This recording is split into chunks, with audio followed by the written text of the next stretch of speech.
My name is Addition. Welcome to Mailbox. Hi, my name is Wale Akundayo, and you're welcome to Mailbox.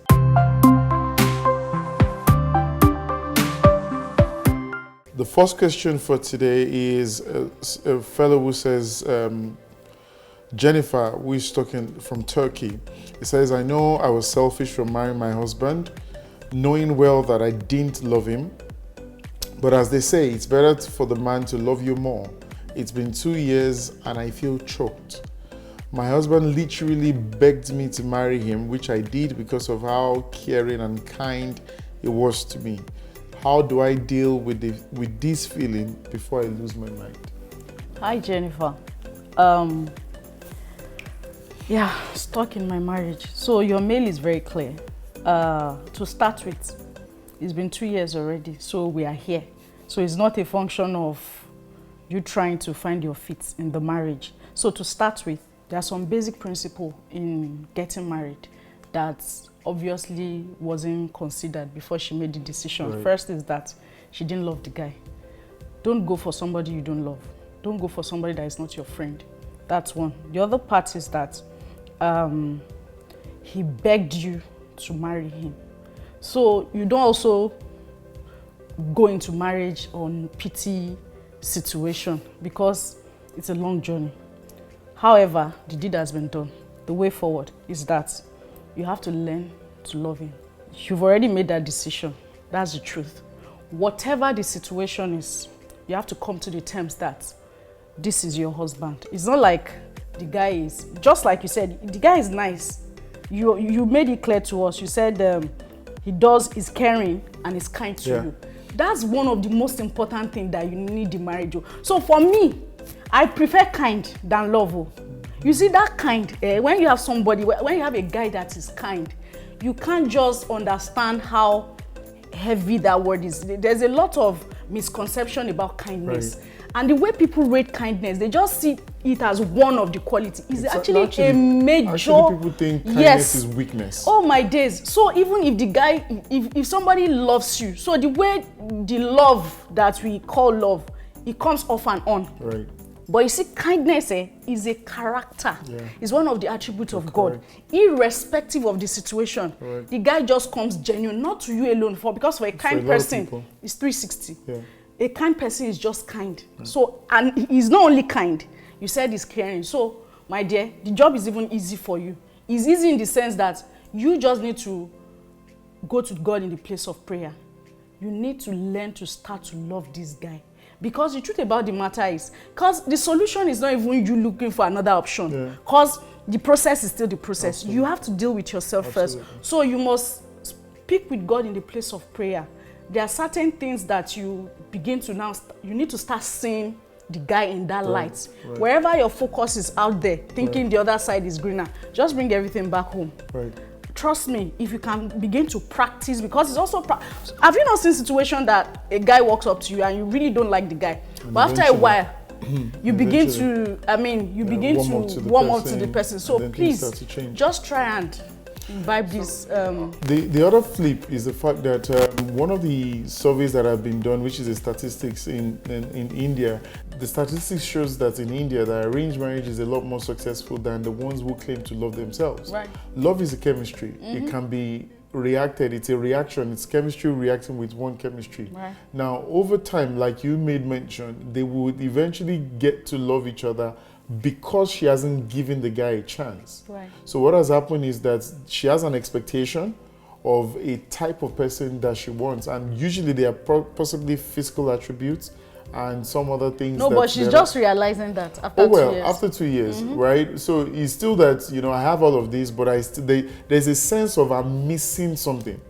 That there's a sense of I'm missing something, and when you keep having that sense, you really would not give this person a chance. You can be with the person for 2 years. So it's almost like, yes, he's a kind guy, but he's not fine. He's a kind guy, but he doesn't have six packs. He's a kind guy, but and all of that. So when you keep having those kind of conversations, you are not giving the relationship or the marriage a chance.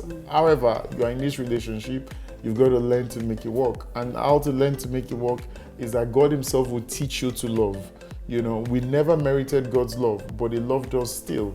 even in the place of, we do not merit it, but he did. So over time, you actually get to love this person. And I can assure you, if you step out, you'll find out that on the other side, the grass is not greener.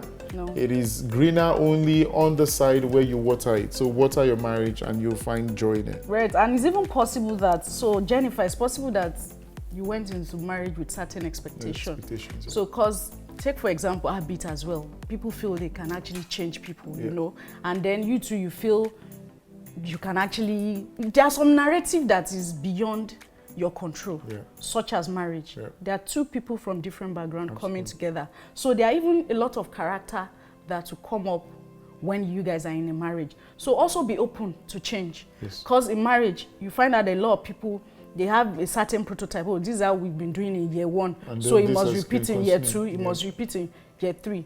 You must be open to change, positive change. Because sometimes change too is the other way around. So I also want to tell her that she should keep her mind open. She shouldn't just have a part. 1 plus 1 is 2. 2 plus 0 is also 2. So try and see from different perspectives. Your marriage and try and see the guy too from different perspectives. I think we've been able to help answer your question.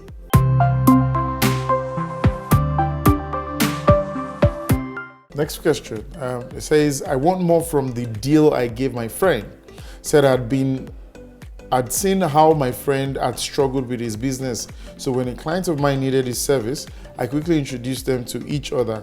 My friend made millions from my clients for 6 months now. Out of the millions he made, my friend only sent me 10,000 naira as thank you.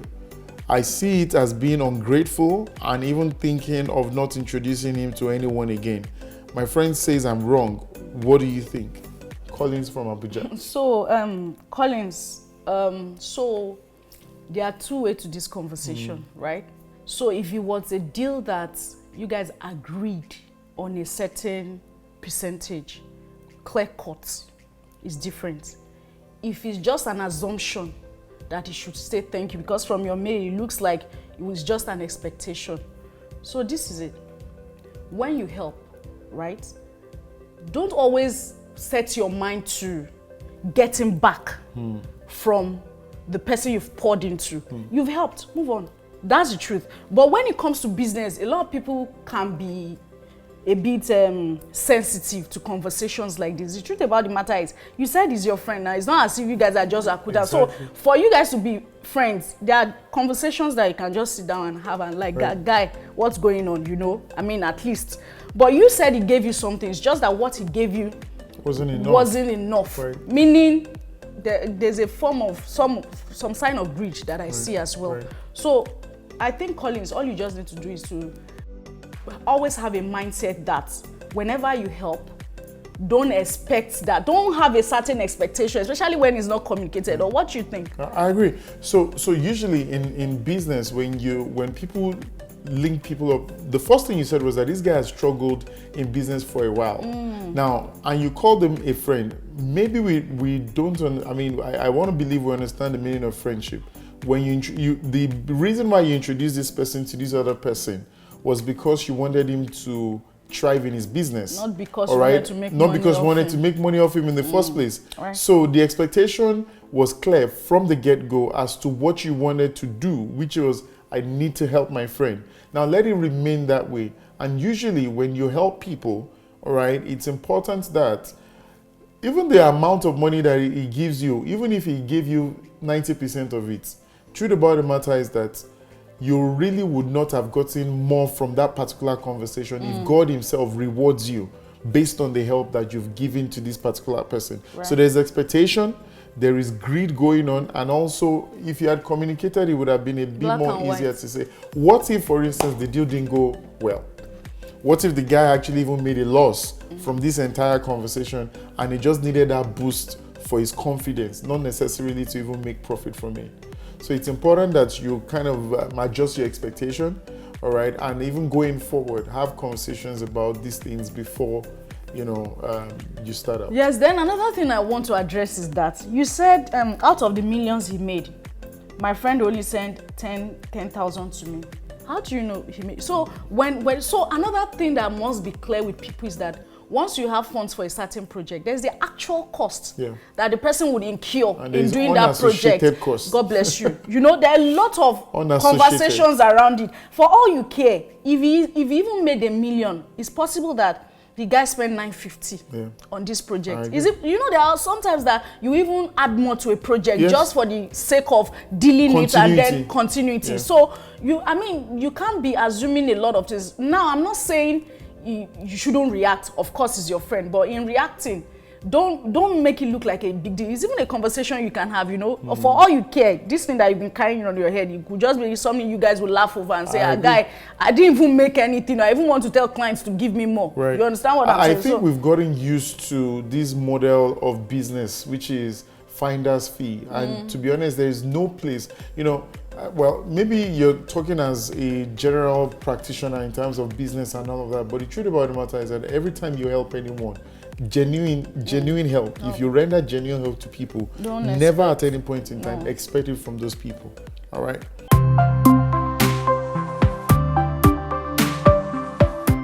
Our last question is Karen from Lagos. Going back to being a runs babe, she says, as the first child of a single mother with 5 younger ones, I've struggled all my life to help my mother take care of my younger ones. I became a runs babe and made money. However, I stopped because my mother found out. My mother has breast cancer, and the fastest way to make this money for her treatment is to go back to my old hustle. I'm confused. What do I do? I think for the first time, the reason why you stopped is almost like somebody says they are sorry for stealing. They are sorry for stealing is because they got caught. It wasn't so much about them understanding that, you know, what they were doing was wrong in the first place. So the reason why she stopped was because the mom found out. Right. It wasn't a genuine kind of conversation. So now if we begin to, so on what premise do we advise you? Because to be honest, your mind is made up on this particular conversation because that's the only way you know. There are other ways. So the truth about the matter is that there's got to be a conviction as to why you were doing what you were doing in the first place. Right. Now, if there is no conviction, the truth, no matter what we say, you really would do whatever it is you still want to do because that's the option you have left. You've got your mind made up. You've got your mind made up on the conversation. So irrespective of whatever it is that we say, you eventually will do what it is. So go back to the entire conversation. Why did you stop in the first place? Your mom didn't like it. Why doesn't she like it? She has a reason for it. So you've got to come to that place of conviction to say, this is not befitting. And so if you then, now that you've posed the question to us, every single thing you do with your body, which is your body, all right? The truth about the matter is the fact that your body is the temple of the living God, and whatsoever it is you do with it that doesn't glorify God does not have a place in it. So that's on the side. Now, if you're genuine in terms of your repentance and wanting to go back to God on the premise of actually doing a legitimate hustle to get that money, truth about the matter is that thing will come to you and a legitimate thing will come right into your hands and doing the needful. What makes you feel that also will be the necessary thing to help your mom?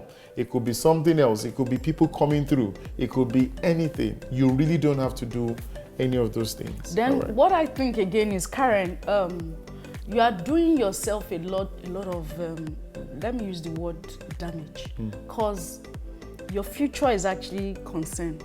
Because you see, sometimes when people do things that are not gratifying, they don't look at the ripple effect like in another couple of years. You know, anything you would do now, that let's even leave your mom that has cancer, and you have siblings too. Right. There are things that the things you are talking about now, because the way you are making this picture look like is like you're actually deep into this, right? And you don't have an option. Is a conversation you will deal with later, and you might regret even ever going into it. That is one. Correct. Then the other one is that for anybody out there that is doing something that is not legitimate, have you thought of the same efforts that you put into doing all these calculative wrong babe things, or whether it's internet fraud or whatever, is the same effort. There's a book about attraction, The Secrets, right? You discover that, let's even say generally, I was sharing something with a friend earlier today. Like sometimes you speak things into existence. So if you actually want to get a proper job that might even give you amazing salary, you are not even looking for it. So in the space of your head, you just think this is the, you already have in your head, you have a solution. It's just like a giraffe and a tortoise. You just pick from your perspective and say it's only runs babes that can. The only way. For crying out loud, there are some people that do daily job per diem and they make a kill out of it. Why not explore other things? Just try. Do yourself that good and say, let me opt for something else. Let me even see how this would go. Trust me. And also the power of prayer does wonder. Your mother needs prayer, your siblings, they even need your emotional support. Exactly. Because by the time you start using your body to feed your family, when you want to cross the next hurdle, what happens? Then when your body fails you, what happens? So all these things has to be dealt with in different perspectives. I think it's a whole lot. It's actually a whole lot in terms of doing this, but there's got to be a mind renewal as to what it is that this entire thing brings to the table. Eventually, you might get the money. God forbid, if you get the money, your mom passes on. So what happens? You would have, and there will be that resentment on the inside of yourself that I did all of these things for this to happen, and yet this happens. And this is how people actually get bitter. This is what causes suicide at some points, because you have done some things that are despicable. You don't like yourself, you don't like the situation, and it feels like every other thing is working against you. No, every other thing is not working against you. It's the fact that you need to see things from a different perspective. And what's that perspective? There is help in other ways, much more than where you are currently.